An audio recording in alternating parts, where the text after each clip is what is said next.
Kamalam Shri Gurun Vaishnavamscha Shri Rupam Sagrajatam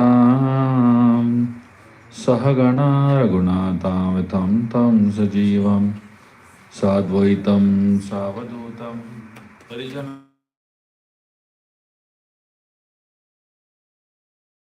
Radha Krishna Padan Sahagana Lalita Shri Vishakhan Vitamscha He Krishna Karuna Sindhu Dinabandhu Jagpate Gopesha Gopika Kanta Radha Kanta Namostute Tapta Kanchana Gaurani Radhe Vrindavaneshwari Vrishabhano Shute Devi Pranamami Hari Priya Vancha Kalpatarobhyascha Kripa Sindhubhyevacha Patitanam Pavanebhyo Vaishnavebhyo Namo Namaha Jai Shri Krishna Chaitanya Prabhu Nityananda Shri Advaita Gadadhar Shri Vasadi Gaur Bhakta Vrinda Hare Krishna Krishna Krishna Hare Hare Hare Rama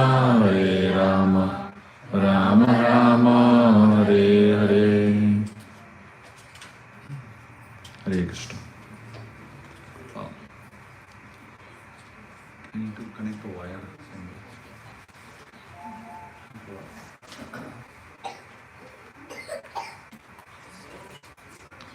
Hare Krishna.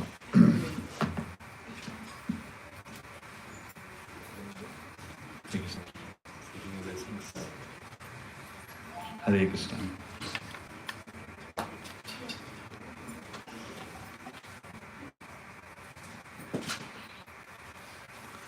Hare Krishna. I'd like to welcome all of you all to today evening satsang program.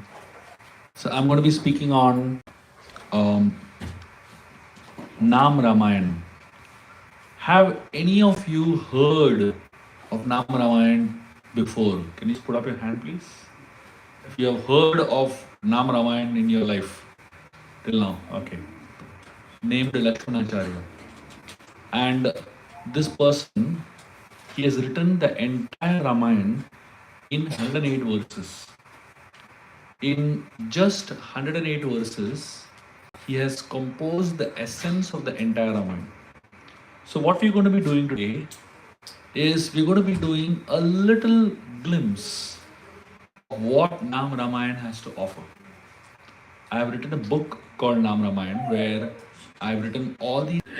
So what I'm going to be doing today is I'm going to be giving you a little introduction to Naam Ramayan by reciting some of the verses of Naam Ramayan and explaining the deeper insights and meaning about these verses. Okay. So as I said, Naam Ramayan has the entire Ramayan in it. So what this poet has done is he has taken all of the stories of the Ramayan and codified them into small verses. So one verse contains one story of Ramayan. It contains, from that story, we're going to learn one quality of Lord Ram. And from that quality of Lord Ram, there is a meditation that we can all learn so that we can apply in our life. There is something that we can apply in our life. That's what the whole Naam Ramayan is about. Essentially, we all have heard about how from the holy name of the Lord, everything manifests, right? From the holy name of the Lord, when we chant the holy name of the Lord, from the holy name manifests the form of the Lord, the Rupa, and the Guna, the quality of the Lord, and Leela, the pastimes of the Lord. And what I'm going to be doing today is simply helping you all see that. I'm going to be reciting different names of Ram as Lakshmanacharya composes it. And from each name of Ram, we're going to see one Leela of Ram. And we're going to see meditate on one form of Lord Ram. and we're going to meditate on one quality of Lord Ram. So that's what we're going to be doing today.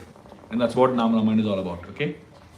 I hope all of you all are ready to absorb yourself in Naam Ramayan, in the holy names of Lord Ram.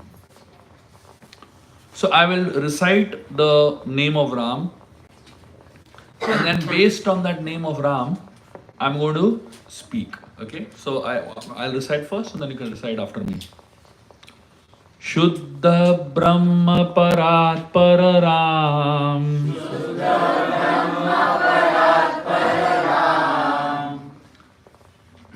The word Shuddha Brahma Parat Pararam, this refers to one name of Ram. What is the meaning of this name? This refers to that Ram who is the absolute truth, the supreme person, and a person who is filled with all divine qualities. That's what this name of Ram means.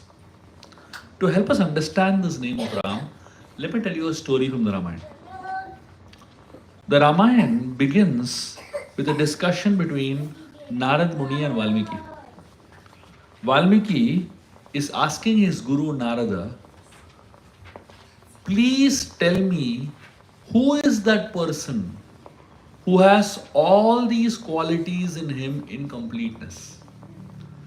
Valmiki makes a list of 24 qualities, and he mentions that I want to know who has all these 24 qualities in completeness in him. Valmiki tells Narad Muni, I am not interested in knowing someone who has some of these qualities, or who has some of these qualities in partial. I want to know someone who has all these qualities in completeness.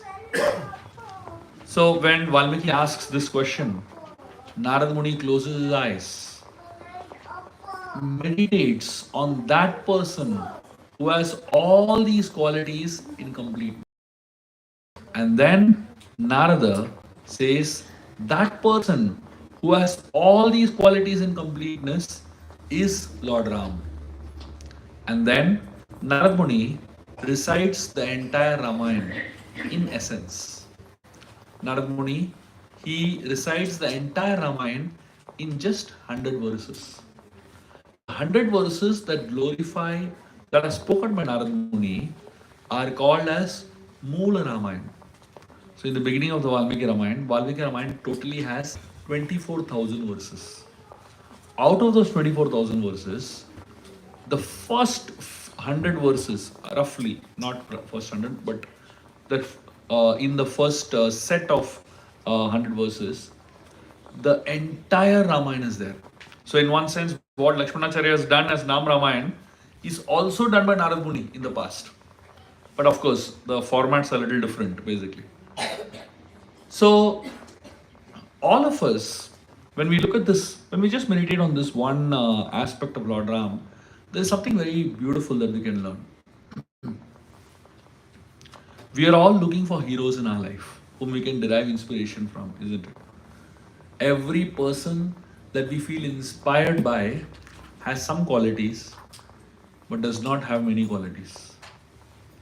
Many years back, I was with His Holiness Radhanath Swami Maharaj in Rishikesh, and we were visiting the house of Yash Birla, was a very prominent industrialist, and we were having breakfast there, and in that house, that particular day, there happened to be a very prominent Bollywood actor staying there. Very impressive looking, a very handsome looking guy, and he joined us for breakfast. We're pretty impressed looking at his persona. Till he opened his mouth. The moment he opened his mouth, we felt so disgusted. Because, some people, it's best if they keep their mouth shut. The impression is much better. Because we reveal who we are the moment we open our mouth, isn't it? So, we are all looking for heroes that we can celebrate, we can worship, we can glorify.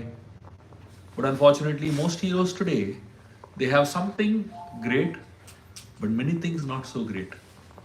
Here is Valmiki who does not want to compromise on selecting his hero. And he wants a hero who has all the qualities in completeness. Valmiki Muni makes a list of 24 qualities which he feels must be there in one person for him to be called a true hero. And this is what this particular verse is. Shuddha Brahma Parat Pararam. We all should meditate on that hero who is worth worshipping. When we chant the holy names of Lord Ram, when we chant the holy names of the Supreme Lord, we are taking shelter of that person who is complete, who does not have any defects, who does not have any shortcomings, who does not have any limitations. And when we take shelter of that person who does not have any limitations, shortcomings, and any of disqualifications, slowly, eventually, we also develop those qualities in us, and we will also be able to overcome all our shortcomings and limitations in our personal life. शेषतल्पसुखनिद्रितराम्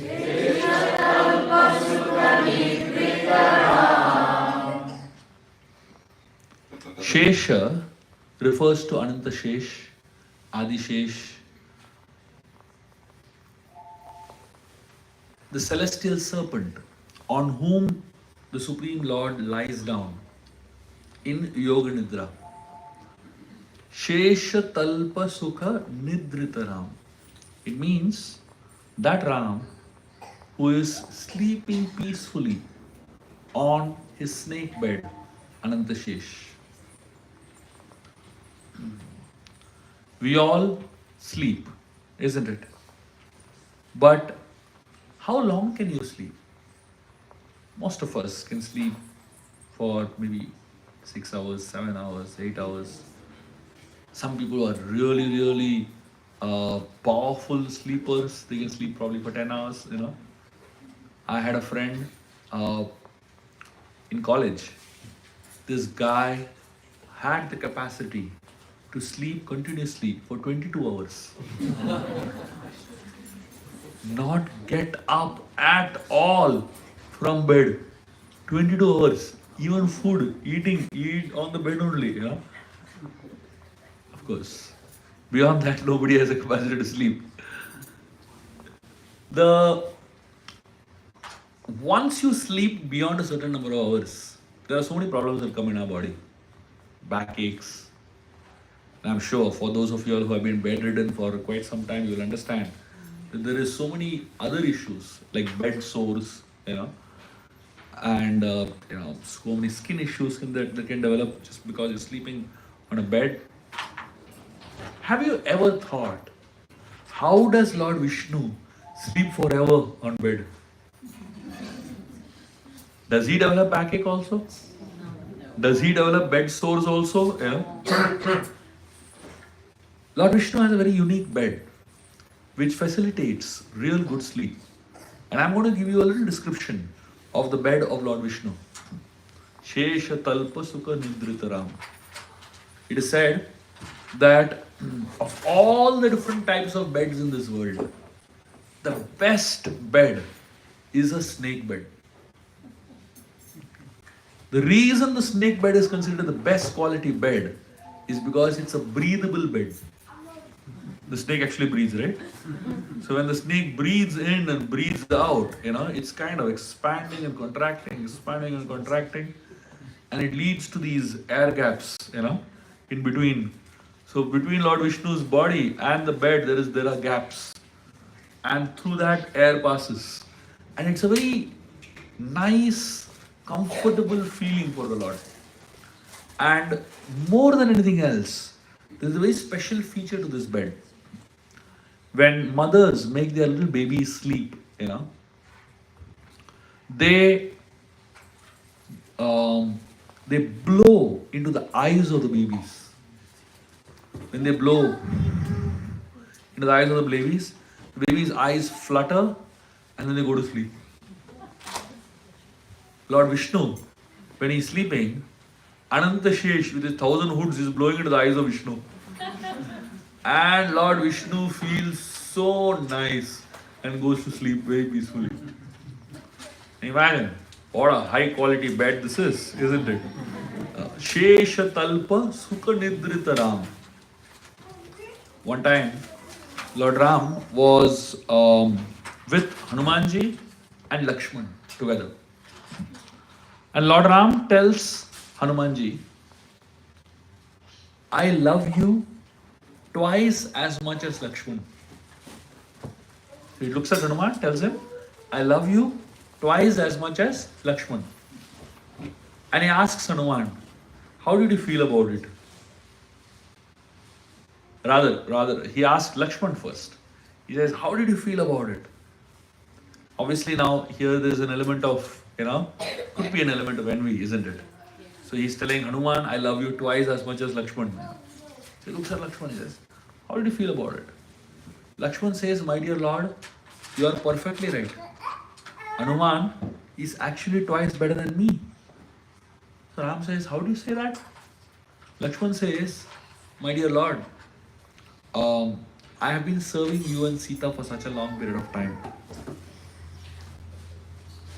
Even after serving Sita for 25 years, I did not manage to gain the trust of Sita. And Hanuman met Sita only for 25 minutes. And Sita trusted him completely. What I could not do in 25 years, Hanuman managed to do in 25 minutes. Therefore, he is much better than me. And then Lakshman says one more thing. He says, I as Shesha carry you on my body. That's one of Lakshman's prominent services, right? He's Ananta Shesh. He carries the Lord on his body.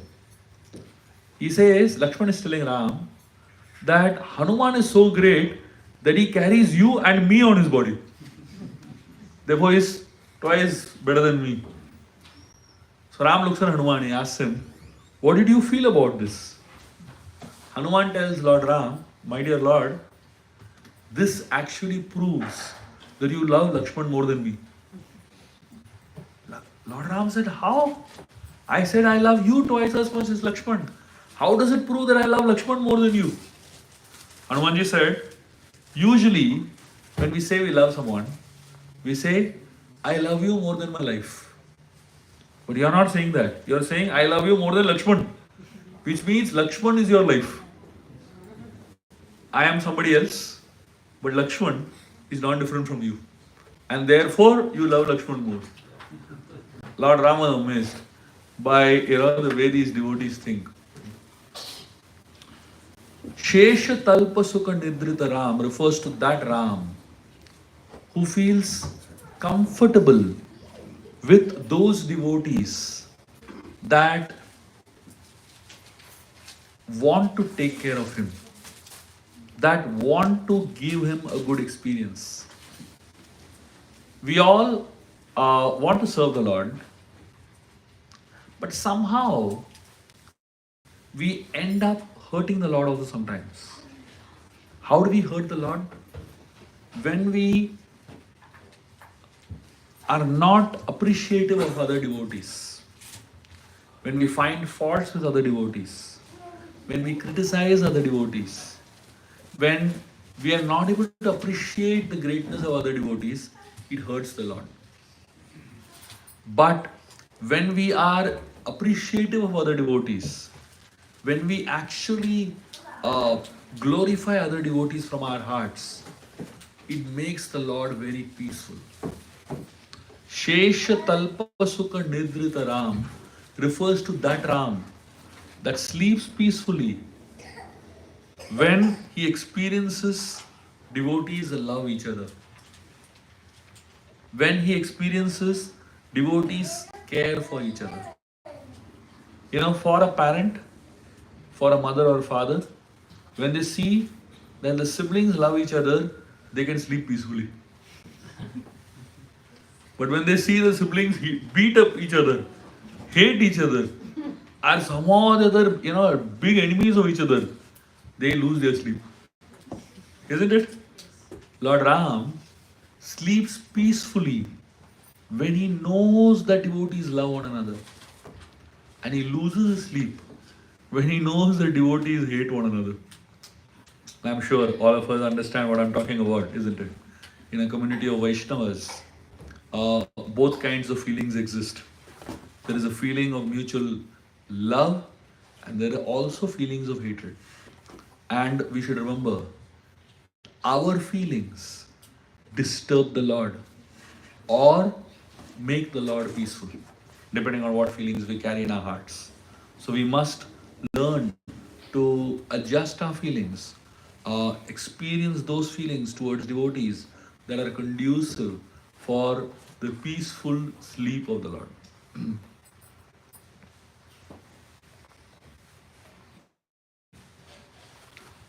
Brahmadhyamara prartitaram.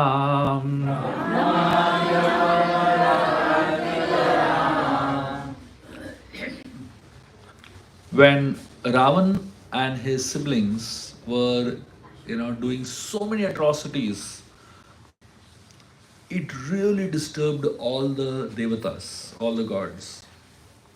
And they ran to Lord Brahma and they asked him, "What have you done? You have given boons to these powerful demons. And what kind of boons have you given them?" Lord Brahma began to recount what exactly happened to him. Ravan, Kumbhakarna, Shurpanaka and Vibhishan were performing great tapasya to please Lord Brahma. And Lord Brahma finally appeared in front of them. And each of them began to speak what boon they wanted. Ravan first said, "I want a boon of being eternal." Brahma said, "I am myself not eternal. How can I give you that boon?" Ravan said, "Fine. Then I want a boon that I cannot be killed by this. He made a whole list of people that cannot kill him. Unfortunately, in that list, he forgot to include human beings and animals and monkeys, specifically because he ate monkeys for breakfast. So he didn't really get scared of monkeys.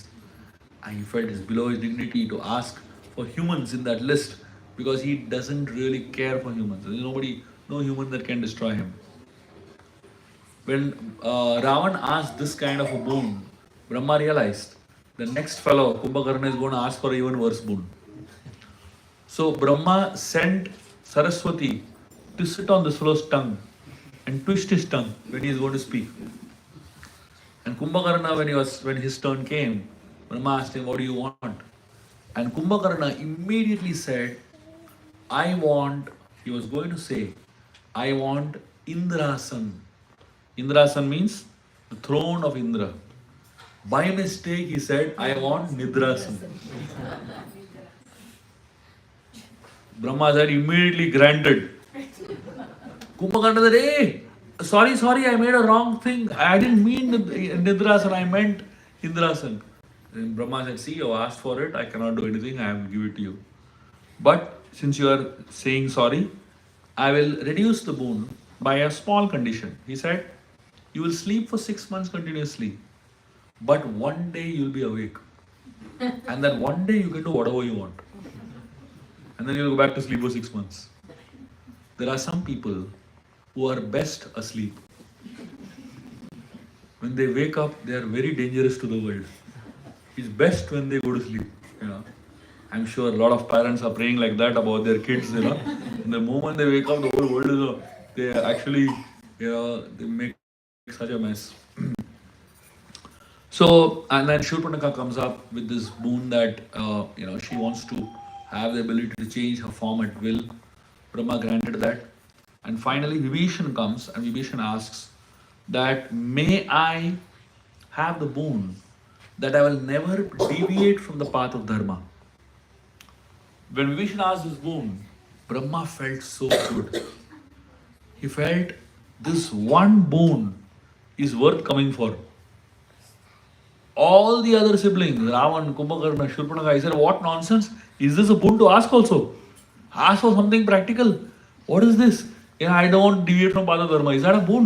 You're like a blot on our family. All the others started saying, but Vibhishan said, no, this is what I want. Brahma, after granting all these boons, these people became powerful, so powerful that they literally began to rule the universe. It is said that whenever Ravan had special festivals in his palace, he would call these gods to cut vegetables in his kitchen. Imagine Indra is cutting vegetables, in the kitchen of Ravan, and it was really insulting for these gods. And because of the atrocities of Ravan, these gods forgot their abilities, forgot their amaratva. So here this verse says, Brahmadya Mara Prartitaram. So the word Amara means eternal. So these gods are eternal. They're deathless practically. So they cannot be killed. But out of fear, they forgot that they're deathless. Fear is something that paralyzes you, right? You forget some realities when you are really scared. Now, apparently, so these gods, all of them had drunk the celestial nectar. And because they had drunk the celestial nectar, they cannot be killed. But in spite of they drinking celestial nectar and they cannot be killed, they were scared. Now imagine you come to know one day that you won't die. Just imagine, How will you drive your cars if you are deathless? Imagine what speed you're going to drive your cars. Imagine what kind of food you're going to eat if you come to know that you're deathless. And what kind of lifestyle you're going to follow if you come to know you're deathless, isn't it? Obviously, you'll freak out, isn't it? These are gods who know that they're deathless, but out of fear of Ravan, they forgot about it. So whether you're deathless or not deathless, fear paralyzes you. So these gods, out of fear, they ran to Lord Brahma. They asked him, please help us. We're scared of Ravan. And then Brahma, he told them, the only person who can save us is the Supreme Lord. And then these gods began to pray to Lord Ram. Brahmadya Mara Prartita Ram. This is that Ram that the gods who are helpless take shelter of. The moment Brahma suggested that let us pray to, this Ram, the moment Brahma suggested that very moment the Supreme Lord appears there on his Garuda Airlines. And interestingly, when the Supreme Lord appears there on Garuda, he comes with three things in his hands: Shankha, Chakra, and Gada. He does not carry the lotus flower. Was there a shortage of lotuses in Vaikunta? That day he forgot to carry, Or was he in a hurry that he completely forgot to carry the lotus, we tend to lose our keys and we lose our specs and all, right, when leaving the house. No. The Lord purposely did not carry the lotus because he is indicating to the gods that the time for creation is over. The lotus indicates creation, right? So the Lord does not get the lotus, indicating that now the time for creation is over. Now is the time for destruction of all these guys. That's why Shankha, Chakra and Gada he is carrying. And instead of the lotus, he is holding his hand like this. This is known as Abhaya Mudra. The Lord is holding his hand in this way with a reassurance to the gods. I am there. Don't worry. Don't fear. I'm there. So, Brahmadya Mara Prartita Ram is that Ram who is coming here to reassure us. Don't worry, I am there. Don't we all need reassurance in our lives? Don't we all need hope in our lives? No matter how intelligent you are, no matter how successful you are, no matter how experienced you are, you still have fears that you are dealing with in your hearts, isn't it? What if this happens? What if that happens? What if this happens? There are so many fears that we all have. These are all fears of the unknown, isn't it? We all need reassurance in our lives. We all need someone who can tell us, don't worry, I'm there for you. Don't worry, everything will be fine. So, this is that Ram who gives us reassurance. And he is not just giving reassurance to all of us, he is giving reassurance even to the gods. Whenever we are in trouble, we take shelter of some of these great personalities, right? Even these great personalities need somebody for reassurance. This is that Ram. So, Brahmadya Mara Prarthita Ram is that Ram who is waiting for us to turn towards him. The interesting thing is that the Devatas headed by Brahma, they had not even begun praying. They were just thinking of praying, and then Ram appeared. So this is that Ram who is really very eager to help us. One time, one sage was asked this question: which Ram do you love? Do you love the Ayodhya Vasi Ram? Or do you love the Mithila Vasi Ram? Do you love the Chitrakoot Vasi Ram?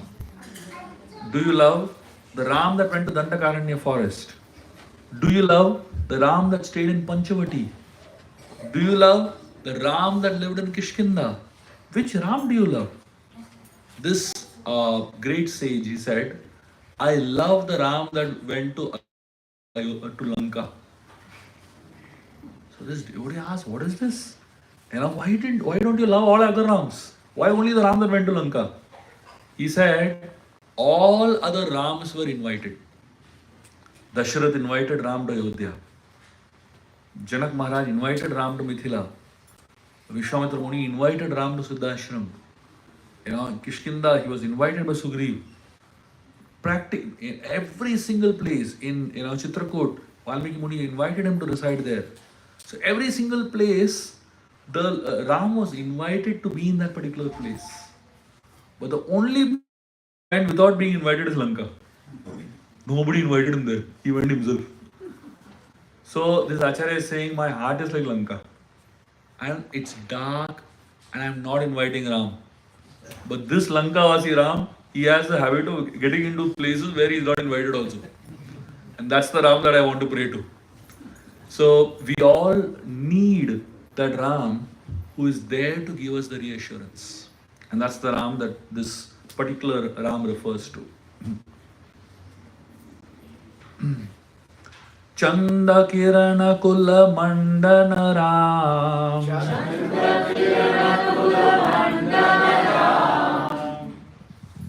Lord Ram is known by different names through the Ramayana. When Lord Ram was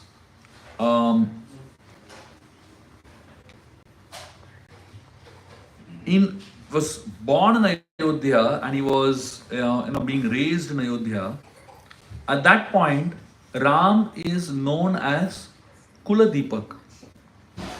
The word Kula Deepak means he is the lamp of the dynasty of Ayodhya, Dasharath Maharaj. What is the meaning of being a lamp? Lamp gives light, isn't it? Lamp gives warmth. But the lamp has two problems in it. First, it depends on wicks and oil. For the lamp to glow, it needs some external factors. It depends on wick, it depends on oil. And then it glows. And the second problem with the lamp is that, when the wind blows, it wavers. Isn't it? So this Ram, Kula Deepak Ram, is referring to the Ram that needs power and position to shine. We all, when we are offered power and position, then we shine brilliantly, isn't it? If we don't have power and position, we don't shine. So here, Kula Deepak Ram refers to that Ram who resides in Ayodhya, who is going to become the king of Ayodhya, and because he's going to become the king of Ayodhya, he's that position is there, right? There's power and position. That's like the oil and the wick for the lamp to shine. So for Kuladeepak Ram to shine, he depends on some external sources. He depends on some external factors. So when Ram enters into the palace of Dasharath Maharaj, just before he's going to be kicked out, he's going to be exiled for 14 years. So when he enters, he is called Kuladeepak. That means he's shining as the lamp of this dynasty. But after he enters, and then he is told that you are no more the king. You have to go to the forest for 14 years. At that point, Ram is known as Mani. So far he is known as Kuladeepak, lamp. But at this point, when he is actually, asked to leave on exile, he is known as Mani. What is the difference between a lamp and a Mani? A lamp depends on oil and wick to shine. A Mani, a gem, does not need oil and wick. Do you put some oil inside diamond? Do you put some wicks inside diamond? It shines on its own, isn't it? The diamond does not need any external factor to shine. So when Kaikeyi tells Ram that you have to go to the forest for 14 years, Ram looks at her and smiles and tells her, "Thank you, mother. I've always waited for such an opportunity so that I can go to the forest and learn from the sages. Today, you have given me this opportunity. So these are not 14 years of exile. These are 14 years of learning for me." Suddenly Ram begins to shine brilliantly. This Ram is different from the previous Ram that entered into the palace. He was standing there. They are discussing. When Ram entered the palace, he was effulgent, he was powerful. But when he came out of the palace, he looks more powerful. What must have happened inside? What must have exactly transpired inside that he is looking so much more powerful? Usually, when we all get bad news, when we are suddenly told something really terrible and bad, do we shine more or does our shine decrease? When we are told suddenly a bad news, we kind of really become so morose, isn't it? The shine on our face goes away when we are given bad news. But Ram is exactly opposite. When he is given bad news, he shines more. Now he does not depend on power and position. His qualities are shining forth now. His divine qualities are shining forth. And then, when Lord Ram enters into the forest, at that time, Ram is known by a third name. He is known as Surya Kula Surya. That means he is known as the son of the Sun dynasty. A lamp needs oil and wick to shine. A diamond shines without oil and wick. But how much can a diamond shine? You put a diamond on a table. The effulgence of the diamond is only, it's practically, it radiates only within that little radius, isn't it? But the sun, when the sun shines, it can light up the whole universe, isn't it? Now the Ram that has gone to the forest, he is no more the son of Ayodhya. He is no more the son of one small city or one small town. He is going to shine to the whole world now. This is a Ram that we're talking about. Chanda Kirana Kula Mandana Ram. It refers to that Ram who is effulgent like the sun, whose rays are going to illuminate the entire world. We all need someone who can shine when we are facing darkness, right? We all face situations of darkness in our lives, isn't it? We all go through rough patches in our life. We all go through rough phases in our life. And these are phases when we cannot see any hope, when we cannot see any light. It's only darkness all the way. And that is the time we need this Lord Ram in our life. Chanda Kirana Kula Mandana Ram. This is that Ram who shines brilliantly like the sun and who can pave the pathway for us. Whenever we are in phases of darkness in our life, whenever we are in situations of hopelessness in our life, this is the Ram we need to take shelter of. Chanda Kirana Kula Mandana Ram. He is the Ram that will completely illuminate your path and make your path so clear and effulgent. Kaushalya Sukhavardhana Ram.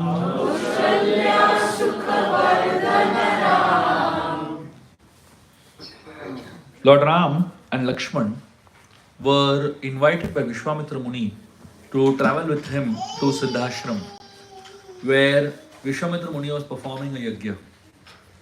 So this yajna was supposed to be a very, very important yajna for the welfare of the world. The word Vishwamitra means, it's two words, Vishwa and Mitra. Mitra means friend and Vishwa means the world. So Vishwamitra was a friend of the whole world. So he was performing a yajna to protect the entire world from all the negative forces. And he wanted Lord Ram to come and help him perform this yajna successfully. And Lord Ram and Lakshman went along with Vishwamitra Muni. On the first day of their journey, when they traveled along with Vishwamitra Muni, they stopped at a particular place for the night. It was Ram and Lakshman were exhausted after walking for so many hours. And then Vishwamitra Muni created a small bed for Ram and Lakshman to lie on. This was a bed of leaves and flowers. Compared to the bed that Lord Ram lies in Ayodhya, this is a very simplistic bed. Hard floor, no comforts, no luxuries. Lord Ram was such an amazing personality. When his father Dasharath Maharaj told him, go with Vishwamitra Muni to the forest and be with him, Ram never asked any questions. He didn't ask, who is this stranger that's sending me with? Did you ask me before promising him? Yeah. Ram didn't ask, where am I going to stay? Is it a 4-star hotel, a 5-star hotel? Ram didn't ask, what is itinerary? Please tell me travel schedule. Nothing. He just walked along with Vishwamitra Muni. And that night, when they were sleeping on the hard forest floor, Vishwamitra Muni was feeling very bad. The reason he was feeling very bad was because he was feeling that Ram and Lakshman have come with me to the forest and I'm not able to give them any kind of facilities. I'm not able to take care of their comforts. But I want to do something to make them feel comfortable. So Vishwamitra Muni felt the only thing I can do is speak words that will comfort them. When you can't give someone anything, at least speak good words. So Vishwamitra Muni began to tell stories to Ram and Lakshman. Now Vishwamitra Muni was a hardened sage. He's not someone who's used to telling stories to kids.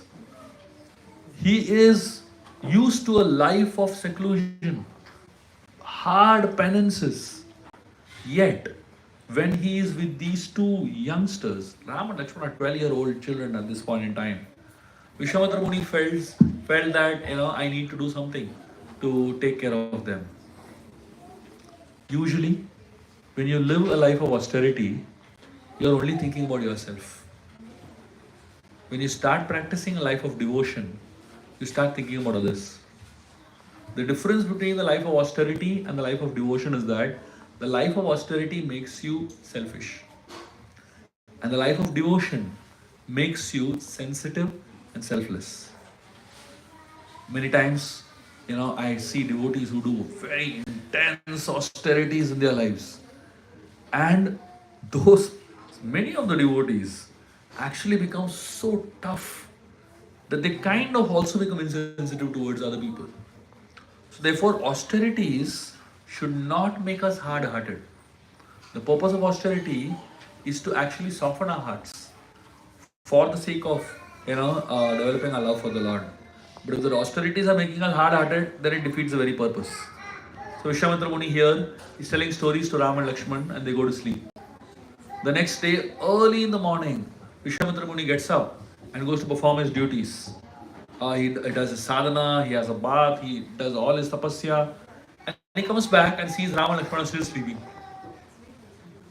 So then Vishwamitra Muni sits next to them and he wants to wake them up.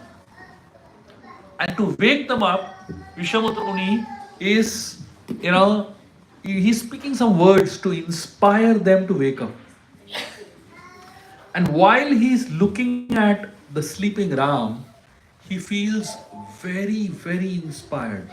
This is the first time he's looking at the sleeping beauty of Ram. When we get up in the morning after sleep, it's very dangerous to look at us, isn't it? We don't really look beautiful, isn't it? To put it the least, we look not so presentable. But when Lord Ram wakes up in the morning, he is much more beautiful than he is all day long. So Vishwamitra Muni, when he sees the sleeping Ram, the beauty of sleeping Ram, he is mesmerized. And then instantly, he starts remembering the greatness of Mother Kaushalya. He starts thinking, how fortunate Kaushalya is. She gets to see the sleeping Ram every day. He thinks how fortunate Kaushalya is that she gets to have this darshan on a daily basis. And then he begins to contemplate on the greatness of Mother Kaushalya. And he composes this very famous poem, Kaushalya Supraja Rama Purva Sandhya Pravartate Uttishta Narashardola Kartavyam Deva Manikam. This is there in the Valmiki Ramayana. And this is Vishwamitra Muni narrating, or rather composing this verse. At this juncture, when he sees the beauty of sleeping Ram, and he remembers the greatness of Mother Kaushalya. The path of austerity makes you focus on your greatness. But the path of devotion makes you focus on the greatness of other people. So for the first time, Vishwamitra Muni is meditating on the greatness of another person, Kaushalya. And it is explained, the Acharya is explained, that when Vishwamitra Muni composes this verse, Kaushalya Supraja Rama, he is so stunned with the greatness of Kaushalya, he chants the word Kaushalya for 1 hour. He is stuck in that one word, Kaushalya, Kaushalya, for 1 hour. And then he composes the rest of the verse, basically. Kaushalya Sukha Vardhana Ram refers to that Ram who enhances the pleasure of Mother Kaushalya simply by sleeping. Simply by sleeping, he gives so much pleasure to Mother Kaushalya. Vedanta Desikar, who's a very, very evolved, exalted saint in the Shri Sampradaya, he was asked a question by a devotee. So this devotee went to Vedanta Desikar and he asked him that, can you please tell me what is the best time to have darshan of the Lord? Vedanta Desikar lived in Kanchipuram in Tamil Nadu, and his worshipable deity was Varadaraj. And this particular devotee was asking specifically about darshan of Varadaraj. Vedanta Desikar gave a brilliant answer. He told this devotee, you should go for Mangalarti darshan early morning, just when the Lord gets up. So this devotee asked Vedanta Desikar, why specifically that time? And Vedanta Desikar gives a brilliant answer. He tells this devotee, Varadaraj stands on an altar all day long. So if you go to Kanchipuram even today, Varadaraj is standing alone in one altar. And his wife, Perandevi Tayar, Lakshmi Devi, she's standing in another altar, alone. In the night, when the temple shuts down, everybody goes to sleep. Varadaraj walks from his altar and goes to the altar of Perandevi Tayar to sleep. And in the night, when he sleeps along with Lakshmi Devi, he sleeps on the arms of Lakshmi Devi. So Lakshmi Devi puts her arms like this, and Varadaraj keeps his head neck on the arms of Lakshmi Devi and goes to sleep. And because he's sleeping all night on the arms of Lakshmi, the bangles of Lakshmi Devi makes marks on the neck of the Lord. If you sleep on, a hand that is filled with bangles. So when Varadaraj gets up early in the morning next day, he comes running for Mangalarti Darshan because all the devotees are going to come. And he is very embarrassed and he's very conscious of those marks on his neck, and he's hoping nobody sees it.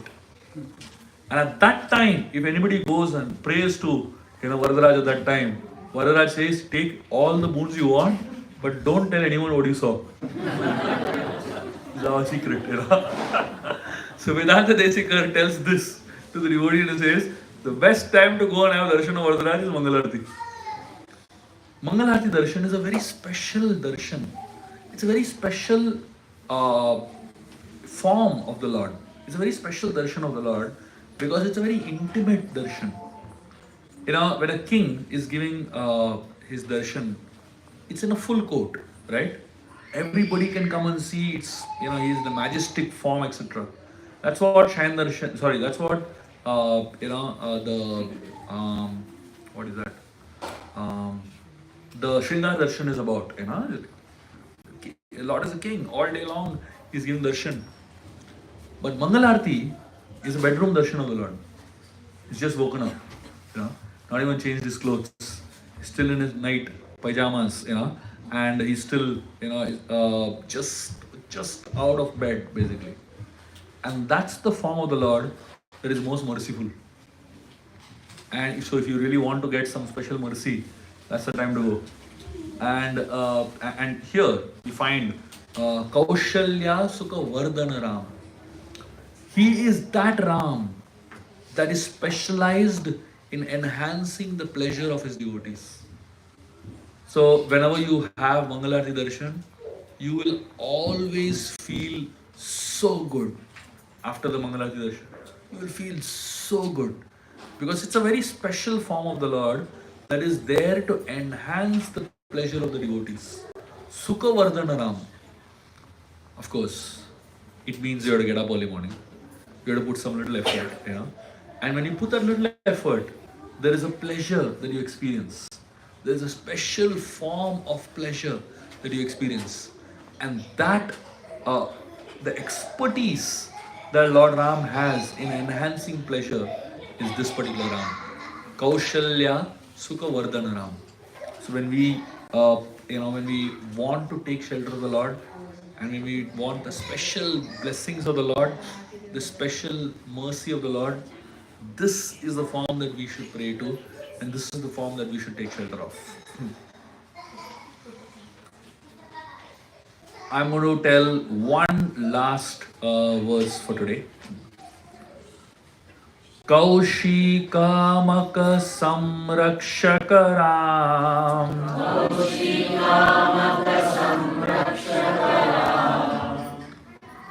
When Vishwamitra Muni brought Rama and Lakshman to Siddhashram along with him, Vishwamitra Muni, he tells Rama and Lakshman that I am going to start my yajna, and this yajna is going to last for 7 days.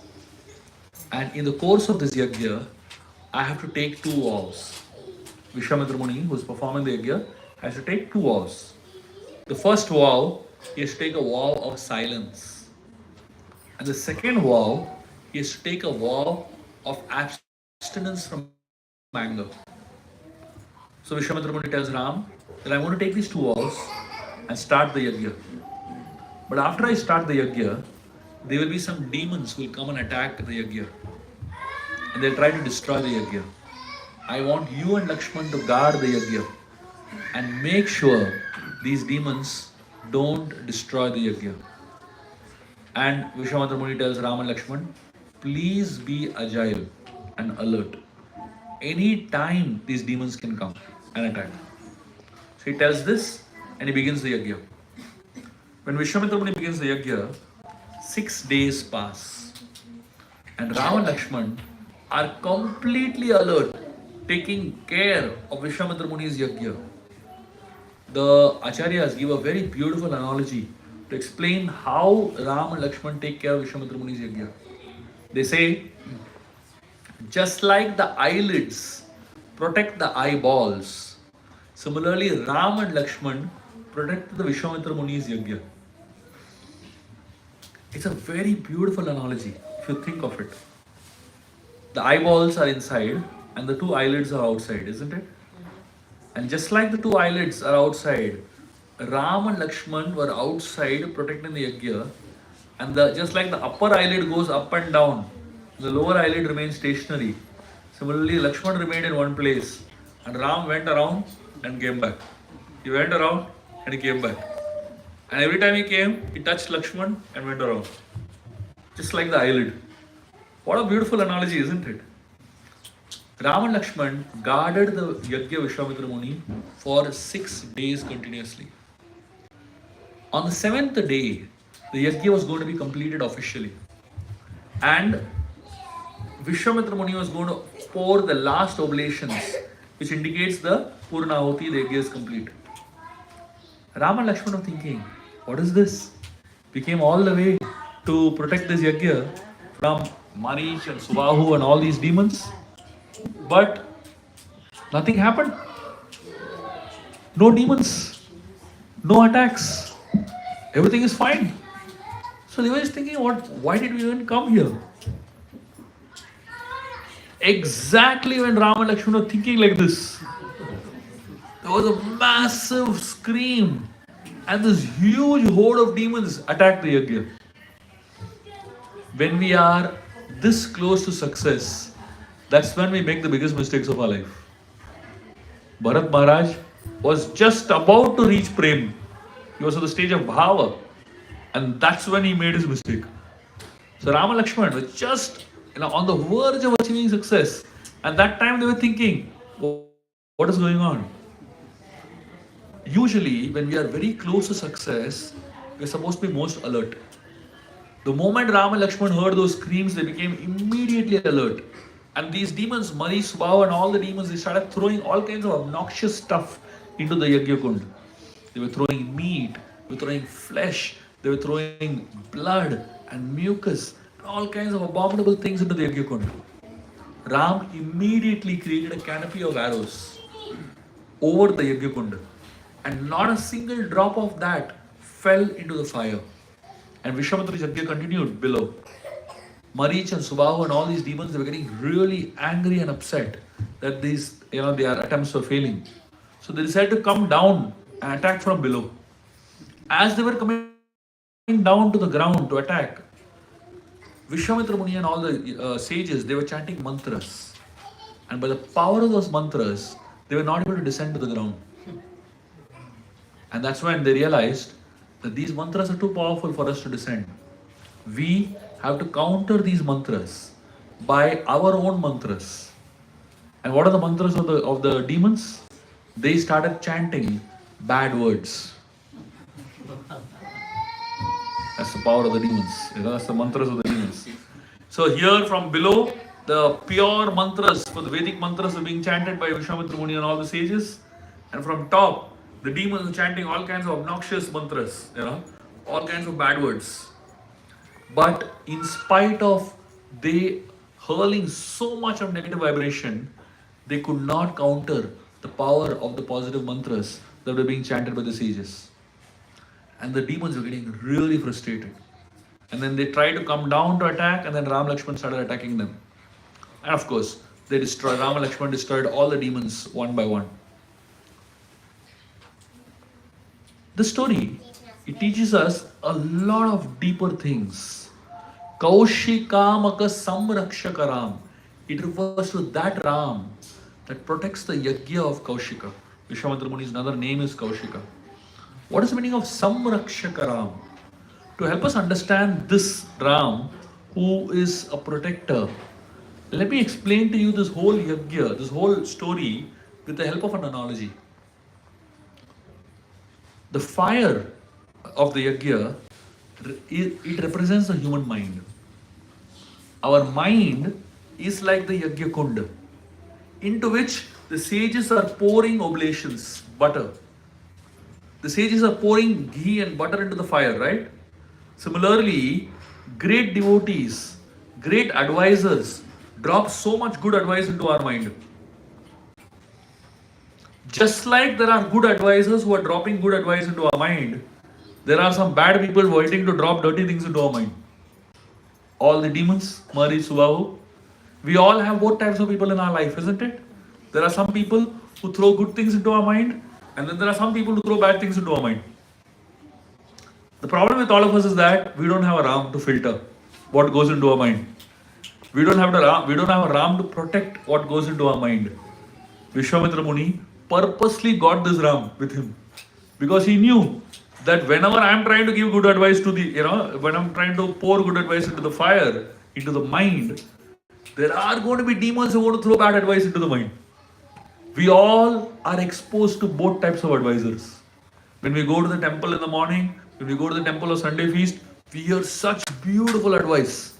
Such amazing nectar flows into our mind, isn't it? And then all week long, Monday to Friday, all that is watered down by all the demons that throw dirty things into the mind. And we are trying to figure out what is going on. Should we hear this or should we hear this? Unfortunately, we don't have Samrakshaka Ram. If you invite Ram to protect you, he will make sure the dirty things never enter your mind. He will make sure that he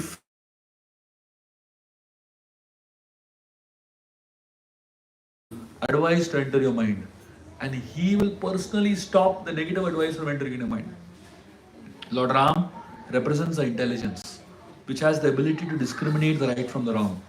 The intelligence that has the ability to discriminate what should go into the mind and what should not go into the mind. Samrakshaka Ram refers to that Ram who is the protector of your mind. He is that Ram who is the protector of what goes into your mind.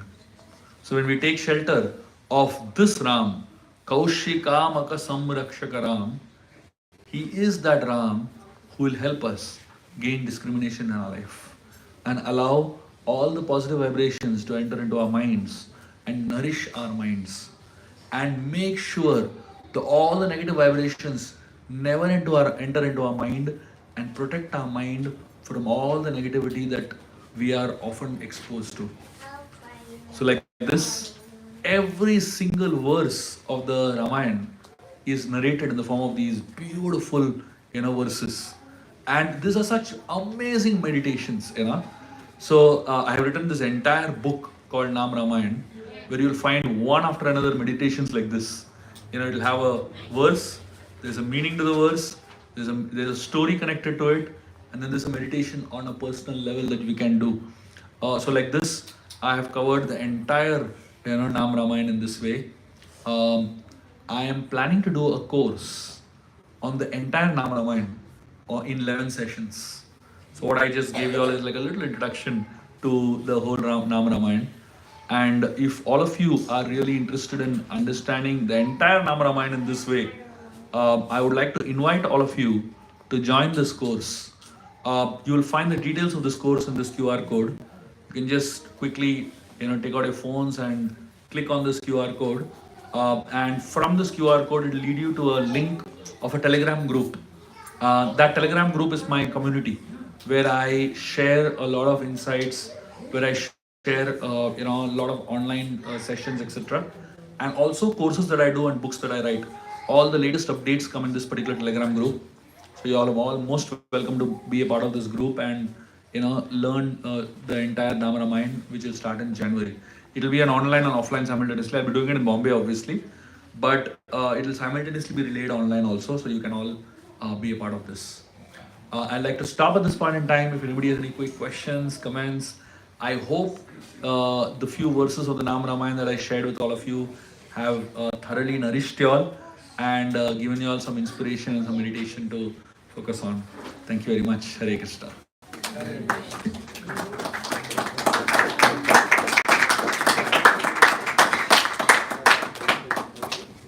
Any questions or comments?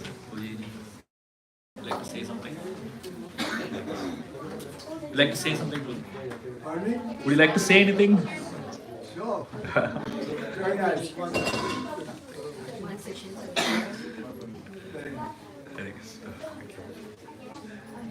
Any questions? Any comments? Yes. Thank you, Prabhuji, for explaining about like the devotee care and the relation between the devotees. And you mentioned that the austerity, the purpose of austerity is to please Lord. But sometimes when we do some services and all, like it's very very tough to have that attitude of taking care of the devotees or like have a good relation with them. So how do we have that attitude? Because the ultimate goal is to please Lord. Sometimes it's very hard to have a good relationship. Srila Prabhupada, whenever he spoke about service, he always used the word service attitude. What does it mean? Why does Prabhupada use his word service attitude so much in his books and whenever he speaks?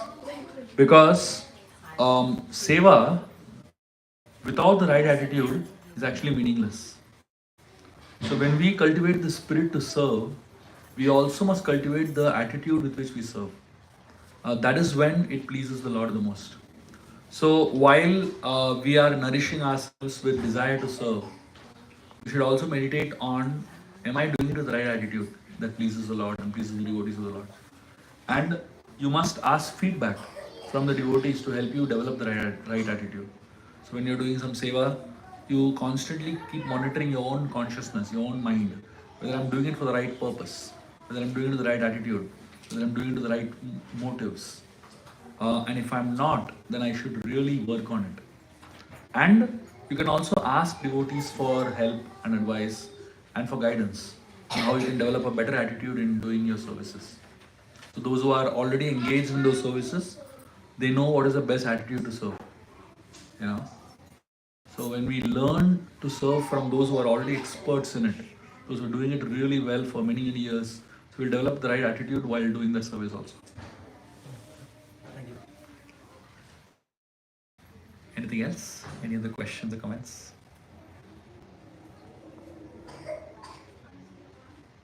Hare Krishna.